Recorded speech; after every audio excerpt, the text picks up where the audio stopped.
แกอยากให้พ่อแม่เฮานี่ได้ทำความเข้าใจนะ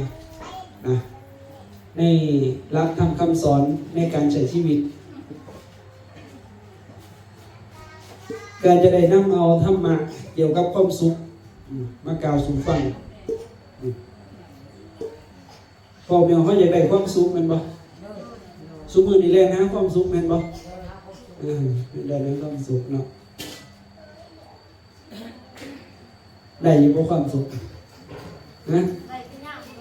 ได้เป็นยาวลักๆเนาะบ้านเฮาซุมื้อนี้คันเว้าในมุมนึงก็แม่นว่ายังเป็นปัญหาสำคัญกับเรื่องปัจจัยเรื่องการครองชีพเรื่องการดำรงชีวิตเห็นปะเรื่องการดำรงชีวิตเรื่องทรัพย์เงินคำที่ของโตเงินคำที่เกินว่าขาดแคลนบริหารติดหนี้ติดสินก็มีแม่นบ่ล่ะแม่นหรือบ่แม่นไม่ออกบ่ได้ติดหนี้บ่นั่นนะเพราะฉะนั้นไม่ออกต้องตั้งใจฟังให้ดีเด้อถ้าอันใดบ่จำเป็นไม่ออกอย่าสุภาพกันร่วมกันถ้าไม่ออกจะได้ประโยชน์นะเวลาเฮาบ่หลายเนาะพากันตั้งใจยกเว้นเล็กน้อยคันเขาสอกก็ก็บ่ว่ากันคันผู้ใหญ่บ่อยากให้ป่าพอหยังเพราะว่าเฮาจะบ่เข้าใจเนาะหลักๆนี่เฮาก็แนมเห็นอยู่แล้วว่าปัญหาชีวิตของแต่ละคนเนื่องจากเหตุปัจจัยคือเรื่องทรัพย์เนาะเรื่องทรัพย์บางคนมีการงานบ่ดีหาเสากินคำก็มีบางคนก็มีเฮ็ดให้ใส่หน้าแต่มันก็บ่คุ้มกินคุ้มอยากก็มีบางคนก็เงินคำกำเขียวก็บ่คล่องโตด้วยกันใส่ใจหยังต่างๆเนาะที่นี่ก็เลยอยากมาแนะนำเพราะว่าบางคนก็อาจจะบ่รู้หลักในการใช้ในการจ่ายในการหาซึ่งเขาก็เฮ็ดไปตามรูปแบบของเขาอาจจะดีหรือบ่ดีได้หรือบ่ได้มันก็เฮ็ดตามความลิ้นรนเพราะฉะนั้นมื้อนี้ก็เลยอยากเอาธรรมะเกี่ยวกับคำสอนพระพุทธเจ้ามากล่าวสู่เฮาฟังเมื่อใดเฮาเฮ็ดตามคำสอนนี้เฮาจะได้ความสุขเพิ่นบอกว่า4อย่างนี่เพิ่นบอกว่าความสุข4อย่างนั่นคือหยังเพิ่นว่าอัตถิสุข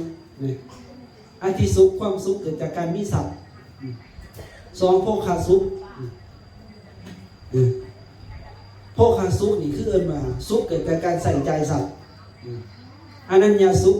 สุขเกิดจากการบ่เป็นหนี้เข้าใจบ่แม่นอนาวัชสุขสุขเกิดจากการงานบ่มีโทษหาไม่ออกพอออกเข้าเหตุตามคำสอนของพระพุทธเจ้าเขาจะได้ความสุข4อย่างนี่อยากได้อยู่บ่ความสุข4อย่างนี่เพราะฉะนั้นสิ่งหนึ่งเนาะที่เฮาในฐานะของความเป็นฆราวาสในฐานะของความเป็นฆราวาสนี่ต้องมีอย่างแน่มีลูกมีหลานมีให้มีหน้ามีหัวมีสวนเกินกว่าผู้บริโภคกามถึงในสมัยพุทธกาลมีคนมาถามพระพุทธเจ้าว่าข้าแต่พระองค์ผู้เจริญพวกขน้อยนะเป็นคฤหัสถ์บริโภคกามอัดอยู่ด้วยบุตรคล้องเฮือนใส่ซอยกระจายจันจากแข่งกาสีทัดส่งดอกไม้ของหอมเครื่องลูกท่ายินดีท่องเลยนั่นอยู่ข้าแต่พระองค์ผู้เจริญขอพระผู้มีพระภาคจงทรงแสดงธรรมที่เป็นไปเพื่อประโยชน์เกื้อกูลเพื่อความสุขทั้งในปัจจุบันและสัมปรายภพเบื้องหน้าเชิญเข้ามาถามพระพุทธเจ้าให้พระพุทธเจ้าทรงแสดงธรรมให้ฟังว่าเหตุใดขน่อยนี่จะได้ความสุขทั้งในปัจจุบันและก็เบื้องหน้าพนะพระเจ้าเพิ่งก็เลยแสดงธรรมให้ฟังว่าพยาคำบัญชาธรรม4ประการนี้ที่เป็นไปเพื่อประโยชน์เกื้อกูลเพื่อความสุขทำ10ประการนั้นเป็นได้ไหนเพิ่นบอกว่าพุทธนาสัมปทาความขยันในอาชีพ2อาราคะสัมปทาการรักษาทรัพย์3กัลยาณมิตรตาความมีมิตรดี4สัมมาชีวิตาการใส่ทรัพย์อย่างสมดุลพอเพียงตามท่านคือทำ4อย่างนี่เนาะที่พระพุทธเจ้าเพิ่นได้ทรงสอนไว้ ว่าเป็นเหตุได้ความสุขมาอุทนาสัพพทานี่เป็นอะไรไม่ออกความขยันในอาชีพเป็นอะไรยังเซนพออกไม่ออกเฮามีอาชีพการงานนี่เนาะเพิ่นบอกว่าพยัคฆปัจฉะอุทนาสัพพทานี่เป็นอะไรพยัคฆปัจฉะคุณระบุในกรณีนี้สำเร็จความเป็นอยู่ด้วยการลุกขึ้นกระทำการงานคือด้วยกสิกรรมเกษตรนะวานิชกรรมการค้าขายโคลักกรรมเลี้ยงสัตว์อาชีพผู้ถืออาวุธทหารพวกตำรวจเนาะอาชีพราชบุรุษข้าราชการหรือด้วยศิลปะอย่างใดอย่างหนึ่งในอาชีพนั้นๆเขาเป็นผู้เสียวซ่านบ่เกียจข้านประกอบด้วยการสอดส่องในอุบายนั้นๆสามารถกระทำสามารถจัดผู้ให้กระทำพยาคภาษาที่เอิ้นว่าอุทนาสัพพทาหมายถึงว่าพอออกไม่ออกเฮามีอาชีพอีหยังก็เป็นต้องเป็นคนรู้มันขยันมันเพียรหรือด้วยศิลปะด้วยการงานอันใดก็แล้วแต่คันเฮามาเบิ่งว่าในบ้านเฮานี่โดยส่วนหลายนี่เป็นอาชีพอีหยังนะอาชีพเฮ็ดสวนชาวนาบางคนก็ค้าขายเนาะแต่ว่าในอาชีพนั้นๆพวกเจ้าต้องเป็นคนขยันนี่บัดขยันมุ่งมันขยันมันเพียรสามารถเฮ็ดเองได้สามารถแต่งให้ผู้อื่นเฮ็ดได้มีปัญญามีความคล่องแคล่วหอมหูในอาชีพนั้นๆเด้เพิ่นจะเอิ้นว่าอุทนาสัมปทานคันเฮารู้มันแล้วได้ทรัพย์บ่ได้เงินบ่ได้คันขี้ข้านเด้บ่ได้มักอ้างว่าฮ้อนหลายมักอ้างว่าหนาวหลายมักอ้างว่าค่ำแล้วมักอ้างว่าหิวหลายมักอ้างว่าหยังอีกบัดเมื่อยหลายหน่อยหิวหลายกันให้หลายไอ้พวกนี้มันเป็นเรื่องบ่ได้หรอกขี้ข้านคำแล้วเมื่อยมื้อนี้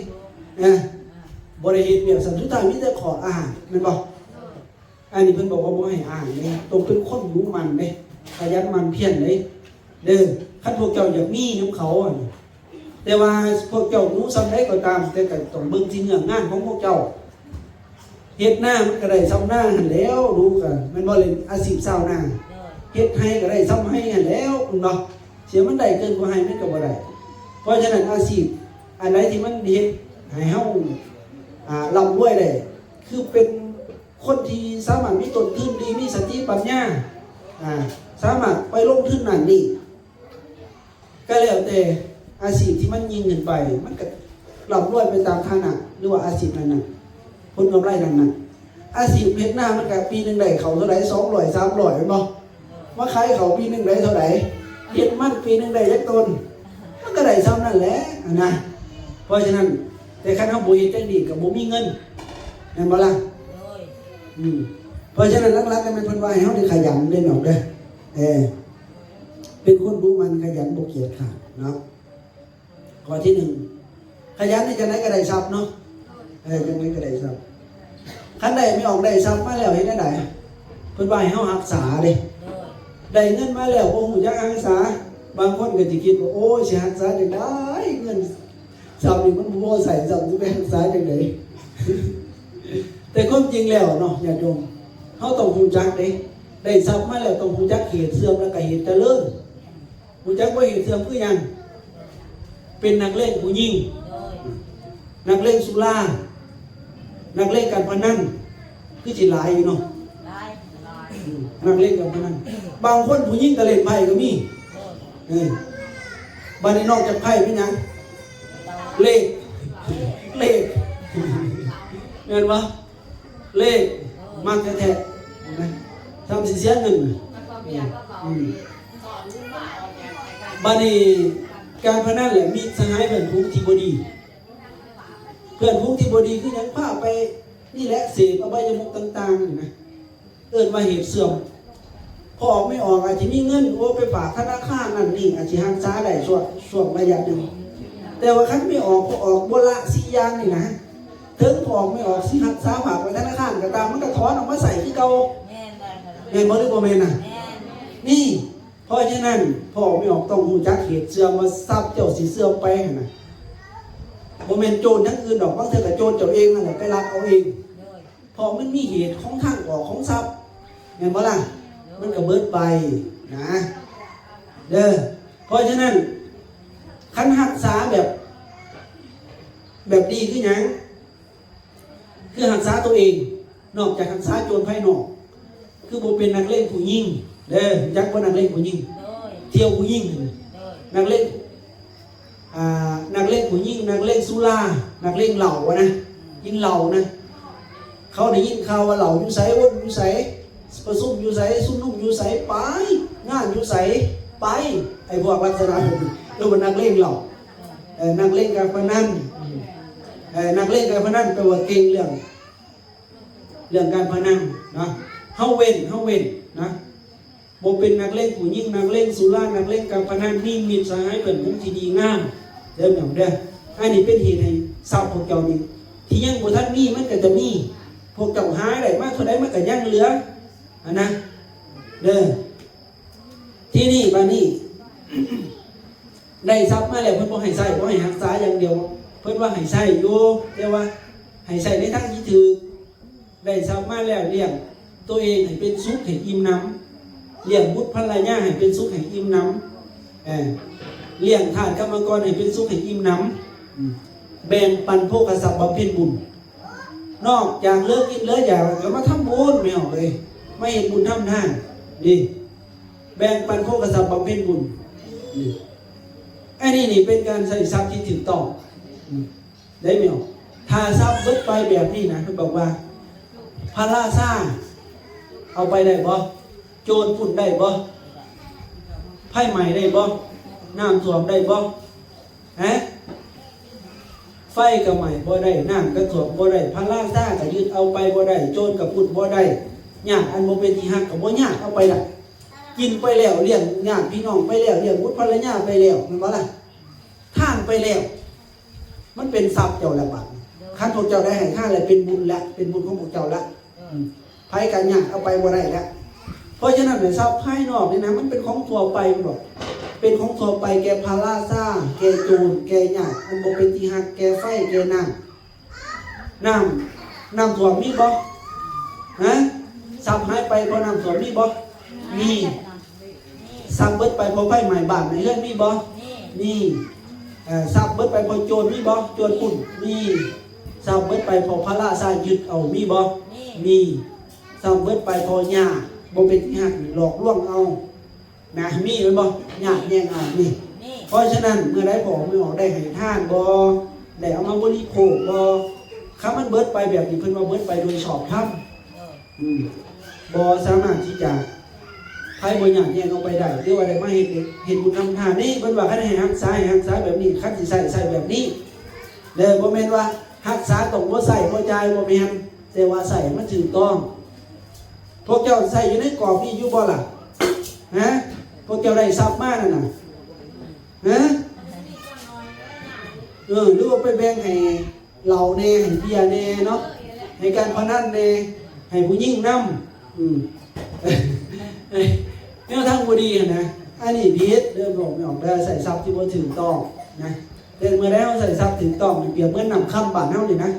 มันไหลลงมาถ้าบ่มีคนเอาไปตักไปกินบ่มีคนอาบน้ำมันสิเป็นประโยชน์บ่เป็นประโยชน์หรือบ่แต่ฐานน้ำค่ำเขานี่นะเป็นบ่อนี่มีคนไปตักเอาไปใส่ไปอาบไปกินน้ำก็เป็นประโยชน์นะเหมือนกับทรัพย์ที่เฮาหาได้มาคือกันเฮาได้ทรัพย์มาแล้วมาบริโภคทำตัวเองให้เป็นสุขให้อิ่มน้ำหากกรรมกรคนใส่คนทำงานให้เป็นสุขให้อิ่มน้ำแล้วก็แบ่งปันโภคทรัพย์บำเพ็ญบุญ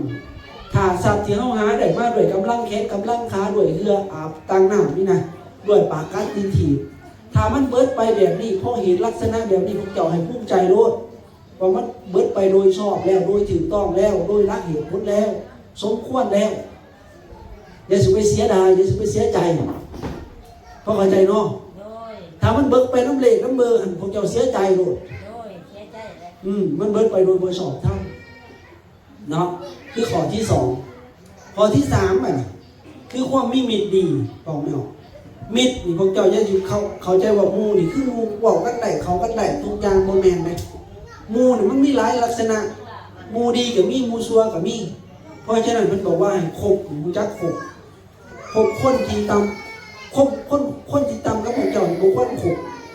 เพิ่นว่าให้คบคนที่เสมอกันแหละคนที่สูงกว่าเฮาต่ำกว่าเฮาโดยศีลโดยสมาธิโดยปัญญาคนที่เสมอกันโดยศีลโดยสมาธิโดยปัญญานะคนที่ยิ่งขึ้นกว่าเฮาคือยิ่งขึ้นโดยศีลโดยสมาธิปัญญาคันคบคนที่ต่ำกว่าเจ้ามันสิพาจะไปใส่พาจะไปเป็นนักเล่นผู้ยิ่งนักเล่นสุรานักเล่นกับพนันก็ว่าไปเห็นบ่ล่ะการโกโดยศีลเสมอกันโดยศีลสมาธิปัญญาคือหยังคือเวลาเขาเสมอกันโดยลักษณะจังซี่เวลาบอกกันมันร่วมกันอย่างต่างๆมันเข้ากันได้มันบ่ไปนับกันได้สนุกสนานได้แต่คันโดยตามกันนี่อย่างเช่นผู้นี้มาเขาวัดผู้นี้บ่มาเขาวัดไปร่วมกันคนละเรื่องเข้ากันอยู่บ่เข้ากันโลดคนหักษาศีลกับคนทุศีลจังซี่คนมากินเหล้ากับคนหักษาศีลจังซี่เว้ากันมันบ่เข้ากันเนาะไปคนละทางนะเพราะฉะนั้นสิ่งเหล่านี้นี่ออก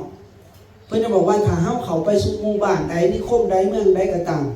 ถ้าเฮาเห็นคนหนุ่มหรือคนแก่ก็ตามที่เป็นผู้ถึงพร้อมโดยศรัทธาถึงพร้อมโดยศีลถึงพร้อมโดยจาคะถึงพร้อมโดยปัญญาให้เฮานี่เข้าไปอยู่รวมสนทนาร่วมเว้าจาร่วมกับคนเหล่านั้นเฮ็ดแนวใดเฮาจึงสิได้ความถึงพร้อมโดยศรัทธาเฮ็ดแนวใดเฮาจึงสิได้ความถึงพร้อมโดยศีลเฮ็ดจังไดเฮาสิจะได้ความถึงพร้อมด้วยการบริจาคเหตุใดเขาจะได้ความถึงพร้อมด้วยปัญญาเพราะว่าขั้นพวกเจ้าได้ปัญญาได้ขับสีประกาศมาแล้วนะได้ศรัทธาได้ศีลได้จาคะได้ปัญญาคือพวกเจ้าได้สิ่งที่ประเสริฐเป็นเหตุให้พวกเจ้าโมไปอบายนะโมไปอบายเพราะฉะนั้นมิตรดีเป็นไม้ถึงคนมีธรรมะเนี่ยคนมีศรัทธาคนมีศีลมีจาคะมีปัญญาคือเรามิตรดีเพราะฉะนั้นแล้วคนที่นอกจากนี้นะข้าเราเห็นคนใดในบ้านในเมืองก็ตามที่เป็นคนที่มีแบบนี้เขาควรเขาหาผู้นั้นในเมื่อตอนนี้เขาว่าเขายังว่าท่านไม่มีเขาต้องหาคนลักษณะแบบนั้นเขาจะที่ใดดีตามเขาแต่คณะคบคนลักษณะเดียวกันพาไปกินเหล้ากินยามันคบคนที่ต่ำเนาะที่จะเลื่อนขึ้นได้บ่ได้คบคนขี่รักเขาก็พาพวกเจ้าไปรักคบคนกินเหล้าพาพวกเจ้าไปกินเหล้าคบคนเสียอบายมุกหรือพวกผ้าพวกเจ้าไปทางเสื่อมนะคบคนกินใบกระท่อมพาไปกินใบกระท่อมเนาะไม่พออะไรไหนคบคนยาเสพติดก็ไปเสพติดเดี๋ยวเพราะฉะนั้นต้องเลือกเฟ้นให้ดีเพราะฉะนั้นมิตรนี่สำคัญหลายมันอยู่ผ้าเข้าไปคบมิตรดีผ้าไปทั้งดีคบมิตรชั่วผ้าไปทั้งชั่วเพราะฉะนั้นเป็นว่าเขาคบมิตรดีเด้ออย่าอยู่คือโดนมูดีเบิดบ่แม่นใดหมู่พาพวกเจ้าไปกินเหล้าก็บ่อยากเลยเด้อหมู่พาไปเฮ็ดแนวบ่ดีก็บ่อยากเลยเพราะฉะนั้นแหละสิ่งเหล่านี้บ่เป็นหมู่ได้มิตรอยู่มิตรแต่มันมิตรบ่ดีมิตรบ่ดีมิตรชั่วนะเข้าใจบ่มิตรดีคือต้องพาไปทางดีนี่พาเขาว่าคือมิตรดีนะเด้อเด้อเพราะฉะนั้นเนาะคันพวกเจ้ามีธรรม4ประการนี่ปัจจุบันพวกเจ้าก็มีความสุขพอการมีทรัพย์อย่างต่างๆเลยแต่ว่าคนดีนี่นะจากนั้นก็มีความสุขในปัจจุบันมาเลยโลกนาไปปุ๊บก็ไปสุขติบ่ไปอบายนะความสุขทั้งภพนี่แหละพวกกันต่อมาขั้นสุดท้ายเนี่ยปัญหาสุดท้ายประเด็นสุดท้ายก็แม่นบอกถึงลักษณะว่าพวกเฮาได้ทรัพย์มาซ้ำใดรายได้ของเฮาซ้ำใดเพื่อนเรียนว่าสัมมาชีวิตาได้ทรัพย์มาซ้ำใดมือนึงพวกเจ้าได้เงินเท่าใดพวกเจ้าหูจักเหตุเสื่อมแล้วว่าเหตุเสื่อมมันเป็นอะไรหูบ่เหตุเสื่อมเป็นนักเล่นผู้ยิ่งนักเล่นสุรานักเล่นการพนันมีมิตรสหายเป็นผู้ที่บ่ดีพวกเจ้าหูแล้วว่านี่คือเหตุเสื่อมเหตุเจริญของทรัพย์เป็นอย่างคือความบ่เป็นนักเล่นผู้ยิ่งนักเล่นสุรานักเล่นการพนันมีมิตรสหายเป็นผู้ที่ดีแล้วเหตุอะไรบ้างพวกเจ้าตั้งตัวเองไว้ในใส่ความสม่ำเสมอด้วยกำหนดว่ารายได้ของเฮานี่นะต้องถ่วงรายจ่ายของเฮาจะบ่ถ่วงรายหับตั้งไว้ให้สม่ำเสมอด้วยรักว่ารายได้ของเฮาต้องถ่วงรายจ่ายพอเข้าใจเนาะ อย่าให้รายจ่ายของเฮาท่วมรายรับพอเข้าใจเนาะคันรายจ่ายท่วมรายรับเป็นอะไรทุกข์ตายบ่แม่นสิเป็นหนี้เป็นสินนี่จำไว้ให้ดีใครอยากมีความสุขเพราะฉะนั้นไม่ออกกำหนดไว้ว่าเฮามีรายได้ส่ำใดเฮาแบบถึงว่าเฮาอยากได้สิ่งนี้ก็ตามแต่เฮากำหนดเบิ่งว่ารายได้ของเฮามันบ่พอใจเฮาต้องพยายามอดออมเอาอันใดพอปาก่อนก็ปาอันใดพอหยุดก่อนก็หยุดเอาสิ่งที่มันสำคัญให้มีรายจ่ายน้อยที่สุดเพราะว่ารายได้เฮาน้อยที่สุดแม่นบ่ล่ะเฮาก็อยู่แบบนั่นแหละแบบรายได้นั่นแหละเฮาก็บ่เป็นหนี้เป็นสินผู้ใดนะเพิ่นว่าให้เฮากำหนดเหมือนหยังเหมือนกับคนเอาสิ่งตาสังขึ้นมานี่คันเขาพวกสิ่งพวกพอขาเศร้าขายนะเขาเอาของว่างลงอยู่สิ่งเขาก็จะรู้ว่าขาดไปแล้วหรือเกินไปแล้วเห็นปะเกินนั่นนี่ยังบอกท่านพ่อเนี่ยเขาก็จะรู้นะให้เขากำหนดแบบนั้นแล้วก็ดำรงชีวิตไปแบบนั้นใส่ชีวิตไปแบบนั้นแล้วเพื่อนบอกว่าถาบุคคลใดเฮ็ดมันบ่พอดีคนใดมีรายได้น้อยแต่ใส่ทรัพย์แบบสุรุ่ยสุร่ายฟุ่มเฟือยเขาว่าผู้นี้นี่นะใส่ทรัพย์แบบสุรุ่ยสุร่ายบ่ฮู้จักประหยัดมัธยัสถ์บ่ฮู้จักมัธยัสถ์ทุกเนาะ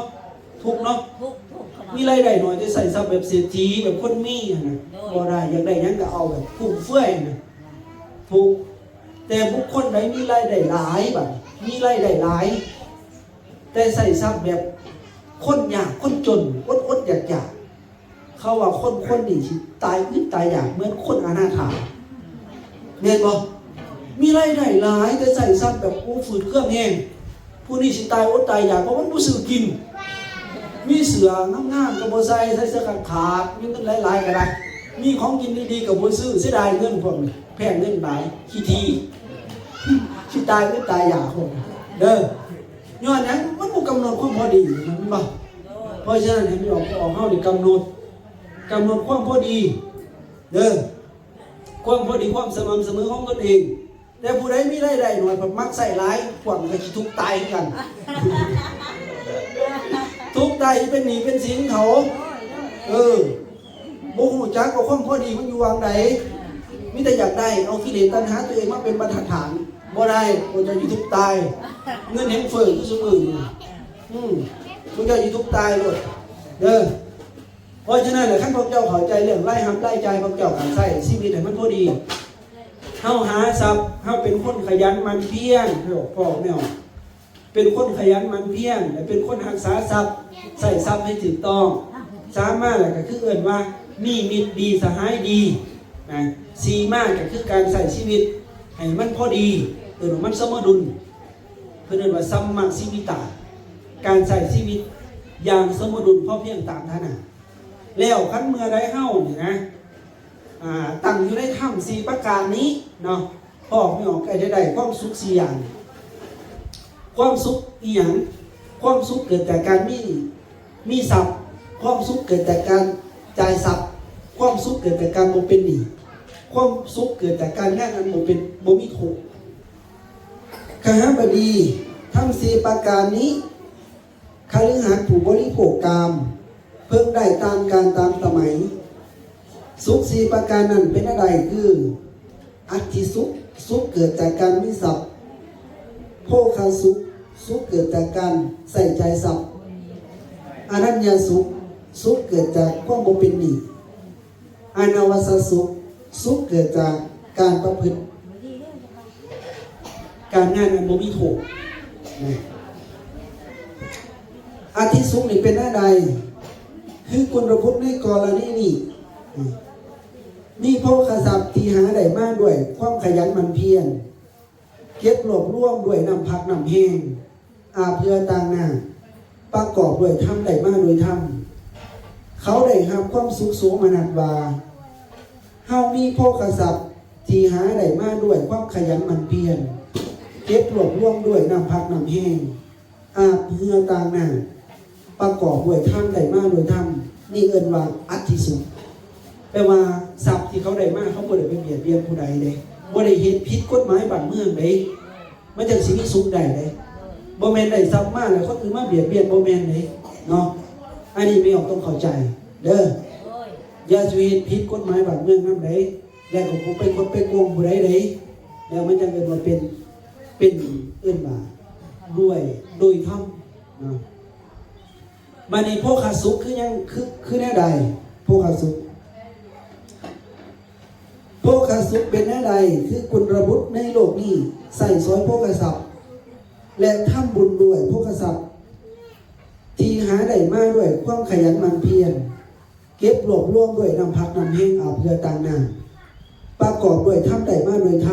ำเขาได้สุขโสมนัสวาเฮาได้ใส่สอยโภคทรัพย์และทำบุญด้วยโภคทรัพย์ที่หาได้มาด้วยความขยันหมั่นเพียรเก็บรวบรวมด้วยน้ำพักน้ำแห้งอาบเพื่อต่างหน้าประกอบด้วยทำได้มาโดยทำนี่เอิ้นว่าโภคสุขเนาะสุขเกิดจากการจ่ายทรัพย์อนัญญาสุขเป็นอะไรคือกุลบุตรในกรณีนี้บ่เป็นหนี้ไผบ่ว่าจะน้อยหรือหลายก็ตามเขาได้ความสุขโสมนัสว่าเฮาบ่เป็นหนี้ไผบ่ว่าจะน้อยหรือหลายก็ตามนี่เอิ้นว่าอนัญญาสุขคันเป็นหนี้พวกเจ้าว่าสิมีความสุขอยู่บ่เขามาถามเสาถามแรงพวกเจ้าทิศหนีเวียดมันบ่ได้มันก็ด่าพวกเจ้าได้แม่นบ่บ่ได้มันก็ด่ามันก็ให้เป็นหนี้นะบ่ว่าจะในบ้านในเมืองคือการจะสุภาพมันเป็นหนี้หลายเด้ออย่าสุคิดว่าเอาของกูคือของโตได้บ่แม่นให้เนาะต้องเข้าใจอย่างสั่นมาในตัวสุดท้ายเพิ่นบอกว่าอานังวัชสุขอานังวัชสุขนี่เป็นอะไรคืออริยสาวกในธรรมในนี้ประกอบด้วยกายกรรมที่บ่มีโทษเห็นปะการกระทำประกอบการงานอันใดที่บ่มีโทษนะแปลว่าบ่ไปเบียดเบียนผู้อื่นนั่นแหละหากินโดยเป็นธรรมมาแล้วนะประกอบด้วยกายกรรมที่บ่มีโทษวจีกรรมที่บ่มีโทษมโนกรรมที่บ่มีโทษเขาได้สุขโสมนัสว่าเฮาประกอบด้วยกายกรรมที่บ่มีโทษวจีกรรมที่บ่มีโทษมโนกรรมที่บ่มีโทษนี่เอิ้นว่าอานังวัชสุขข้าบดีคฤหัสถ์ผู้บริโภคกามเพิ่งได้สุข4ประการนี้แลตามกาลตามสมัยนอละส้นผูกจะต้องตายหูสุขเกิดจากความบ่เป็นหนี้ละลึกถึงสุขที่เกิดจากความมีทรัพย์เสวยสุขเกิดจากการใส่ใจทรัพย์ยอมเห็นแจ้งด้วยปัญญาผู้มีปัญญาดีเห็นแจ้งอยู่อย่างนี้ยอมหูโดยส่วนทั้งสองว่าสุขทั้ง3อย่างนี่บ่ถึงส่วนเสี้ยวที่16แห่งสุขเกิดจากความประพฤติกายกรรมอันบ่มีถูกคันผู้ใดเขามีปัญญาเขาสิแนมเห็นสุขเกิดจากการมีทรัพย์เกินใส่ใจทรัพย์เกิดจากการบ่เป็นหนี้เทียบบ่ได้กับสุขตัวที่4ก็คืออนังวัชสุขสุขเกิดจากกายวาจาใจที่บ่มีถูกเพราะว่าสุขซุ่มทั้ง3เบื้องต้นนะ3ข้อเบื้องต้นบ่สามารถที่จะให้เขาพ้นจากนรกได้แต่ว่าสุขที่เกิดจากกายกรรมวจีกรรมมโนกรรมที่สุจริตนะที่ประกอบการงานที่สุจริตเป็นเหตุให้เขาไปสุขติได้แม่นบ่แม่นไม่ออกนะคันบางคนหาทรัพย์ได้มาด้วยวิธีใดก็ตามเขาจะข่อยมีทรัพย์แต่ว่าเขาเห็นบ่ถึงทั้งกายวาจาใจไปเบียดเบียนเขาก็เอาลักก็เอาคดโกงก็เอาเพราะจะข่อยมีทรัพย์คันโฟกัสแบบนี้มันผิดธรรมบาปโดยส่วนหลายเขาบ่ได้คิดแบบนั้นเฮ็ดได้ข่อยสิมีทรัพย์เป้าหมายอยากมีทรัพย์ข่อยบ่เว้าเรื่องวิธีใดก็ตามเขาจะข่อยได้มาไอ้พวกนี้ลักษณะแบบนี้ตายไปก็ลงนรกเพราะว่ากายวาจาใจมันบ่บริสุทธิ์มันบ่สะอาดมันบ่ดีเพราะฉะนั้นแล้วคันจะมีทรัพย์จะก็สิได้ใส่ใจทรัพย์มีโภคทรัพย์แต่ว่ากายวาจาใจมันบ่สุจริตเพราะฉะนั้นเพิ่นบอกว่าผู้มีปัญญาทั้งหลายเขาสิเน้นข้อที่4นะการมีทรัพย์อย่างต่างๆสุดท้ายมันก็ตายเห็นบ่ล่ะแต่ว่าคันเขากายวาจาใจที่สุจริตเสียวบ่ได้สุขทั้ง3อย่างเสียวบ่ได้สุขตัวที่4เพราะว่าอันนี้เป็นบุญเป็นกุศลเนาะ เฮาสามารถเลี้ยงตัวเองได้โดยศีลโดยธรรมและกันหลังจากตายไปแล้วก็บ่ไปอบายเนาะเพราะฉะนั้นยังฝากเนี่ยดูไว้ว่าเฮาอยากมีความสุขอย่าสู่หาแสวงหาสุขทางที่มันบ่ถูกเด้ออย่าสู่แสวงหาสุขทางที่มันบ่ชอบเด้อเฮาอยากหยังอยากหน่อไม้บ่ต้องไปลักนี่หรอกปลูกเอาดินพวกเจ้าก็มีปลูกได้สุริค่าแม่นบ่นี่ไม่เพิ่นก็ให้แพร่พันธุ์โอ้ผู้ใดอยากได้พันธุ์เด้อไปปลูกอย่าสิไปลักไปรูแนวใดมันบ่ดีบ่งามอย่าสิเฮ็ดคันขี้ข้านอย่าสิกินเพิ่นบ่ได้สอนให้ไปลักเพิ่นสอนให้เฮาเฮ็ดให้เฮาทำให้เฮารู้มันขยันมันเพียรด้วยกำลังใจเฮาอย่าสิเฮ็ดแนวใดมันบ่ดีบ่งามนะเด้ออยากเฮ็ดหยังอยากได้หยังอยากกินหยังปลูกเอาท่านบ่ปลูกก็ขอเอาเด้ออย่าสิลักเด็ดขาดบาปเด้อนี่ไหนเพราะฉะนั้นจังว่าอยากแนะนำให้ญาติโยมว่าเฮาอยากมีความสุขนะต้องมีธรรม4ประการนะคือความขยันในอาชีพเฮามีอาชีพหยังก็ดูมันขยันมันเพียรได้มาแล้วต้องรู้จักรักษาเด้อแล้วก็พยายามมีมิตรดีมีคนดีอยู่ในใจว่าซั่นเถาะมิตรจะสิไว้ความร่วมมาคนรู้จักกันทั้งเบิดนั่นคือมิตรคือหมู่คือเพื่อนบ่แม่นเขาพาไปทั้งเสื่อมทั้งเจริญพวกเจ้าต้องแยกให้ออกเด้อกันพาไปทั้งเสื่อมเนี่ยสุไปให้ความสำคัญมันหลายเพราะปฏิเสธกับปฏิเสธแม่เป็นคนคัดใจคนอื่นบ่ได้ส่วนไปใส่ไปมัดพาไปเสียบยากับไปพาไปเห็นน้ำบุดีกับไปบ่ได้เพราะฉะนั้นเขาต้องเข้าใจเนาะมิตรดีคือให้เขาต้องให้ความสำคัญคนที่เขาเอื่นว่าพาเขาไปหาศีลหาธรรมเขาต้องให้ความสำคัญเขาต้องให้น้ำหนักเด้อเพราะฉะนั้นมิตรนี่สำคัญจะอยู่คันเขามีมิตรดีแล้วนะมีทัศนคติแบบเดียวกันแล้วพากันเป็นน้ำหนึ่งใจเดียวกันจะอยู่ไปแตกล่ากันต่างคนต่างมีศีลมีธรรมควรจะเอาธรรมะที่เขาได้ศึกษาเรียนมาปฏิบัติบ่แม่นผมมีศีลมีธรรมกันผิดกันมาลองตองแต่งบ่ได้อันนั้นบ่แม่นคนมีธรรมนะคนบ่ปฏิบัติธรรมเพราะฉะนั้นน้องก็ยังฝากญาติโยมจังสั่นแต่ใครเมื่อใดเขาปฏิบัติตามลักษณะเอื้นว่าหูจักสัมมาชีวิตานำและพวกเจ้าก็จะได้ความสุข4อย่างความสุขเกิดจากการมีทรัพย์ใส่ใจทรัพย์ความสุขเกิดจากการบ่เป็นหนี้ความสุขเกิดจากการงานอันบ่มีโทษพวกเจ้าก็สิเป็นเหตุให้ปัจจุบันพวกเจ้าก็มีความสุขโลกหน้าพวกเจ้าก็มีความสุขนี่เพิ่นเอิ้นว่าสุขทั้งปัจจุบันและก็สัมปรายภพเนาะเอาก็ขออนุโมทนาสาธุการนำญาติโยมเฮานะทุกท่านทุกคนที่พากันมาตักบาตรในวันศีลมื้อนี้เนาะอีกจักหน่อยก็เข้าพรรษาแล้วนะก็ขอให้เฮาทุกท่านทุกคนจงเจริญด้วยศรัทธาศีลสุตตะจาคะปัญญานะนำตนให้พ้นจากทุกข์นะเบิดทุกท่านทุกคนทุกตนด้วยเถิดสาธุ